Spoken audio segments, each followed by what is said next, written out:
The presidential office, however, has indicated it will rebuff the opposition bloc's demand that President Park Geun-hye step down as the parliament comes up with a new candidate for prime minister.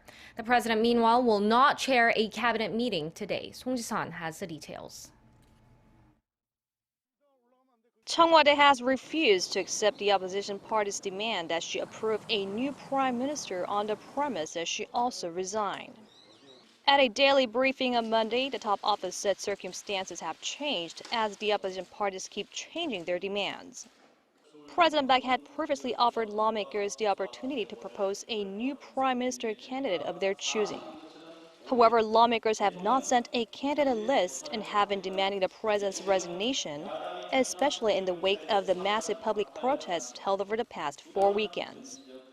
Nevertheless, the president's spokesperson said that President Park is still committed to resolving the situation through dialogue with the opposition, and their offer for talks at any time is still open.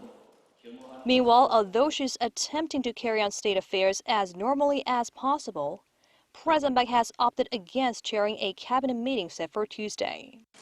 Deputy Prime Minister Yoo Il-ho, who doubles as the finance minister, will fill in for Prime Minister Hwang Kyo-won, who is returning from the APEC summit in Peru.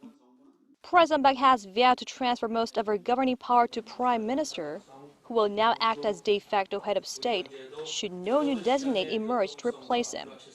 At Tuesday's meeting, a bill on appointing an independent counsel for a special investigation into the high-profile scandal centered around Choi Soon-sil is expected to be passed and then approved by the president.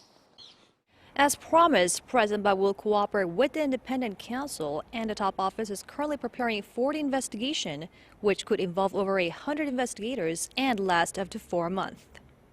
Song Ji-sun, Arirang News.